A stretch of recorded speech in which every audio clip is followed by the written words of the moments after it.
Hi, my name is Shanna Groves. I live in the Kansas City area.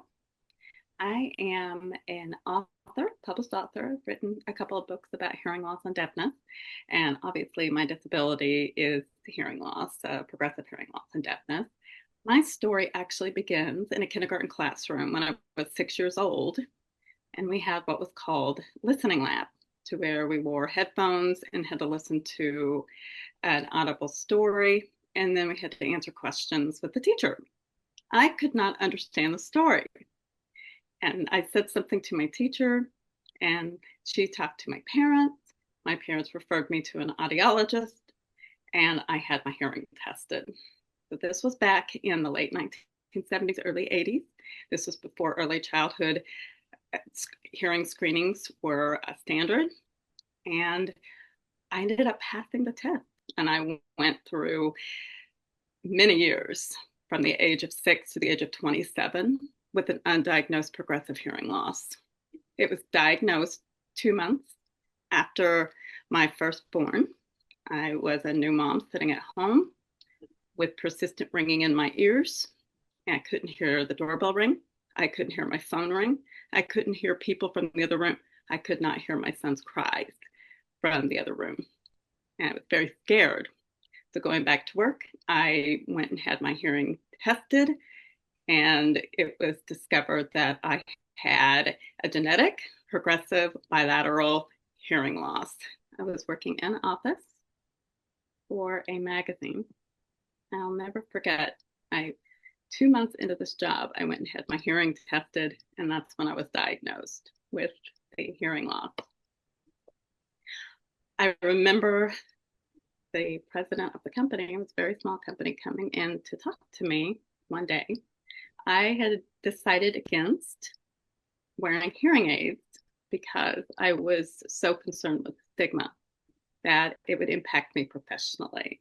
When the president of the company came in to ask me some questions, I didn't know what his question was, and I ended up answering him incorrectly.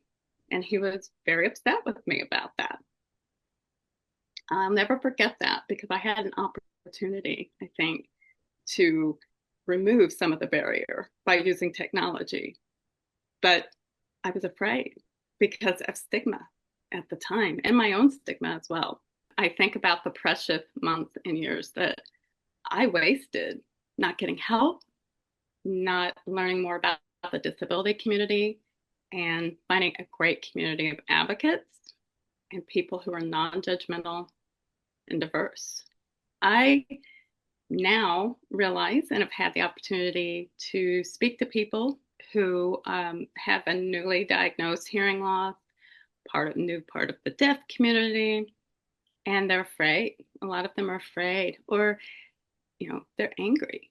Why has this happened to me? Why has this happened to me? And I think the gift for me is I learned empathy by having my disability.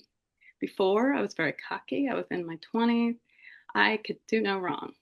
But when this disability just became so apparent to my life, especially with a young child, not being able to hear was very humbling to me and made me realize that there are more of us out there than we realize.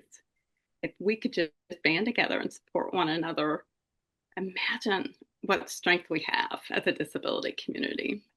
I think I've learned tenacity. I've learned innovation, how to be innovative in how I communicate with people. And I've learned to always speak up. If I'm not included in a conversation, I can't understand what's being said in the conversation. To have courage to speak up, to ask questions. And that, to me, I think shows tremendous growth over my 20 plus years of disability journey. The medical model says that I'm hearing impaired, that there's something that needs to be fixed, that my hearing is broken. And I've heard all of those words, and some in the medical community.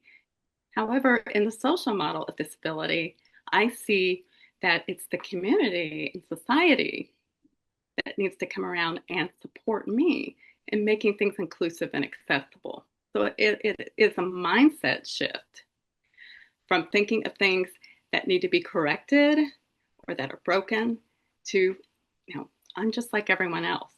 I want to be included. I want accessibility.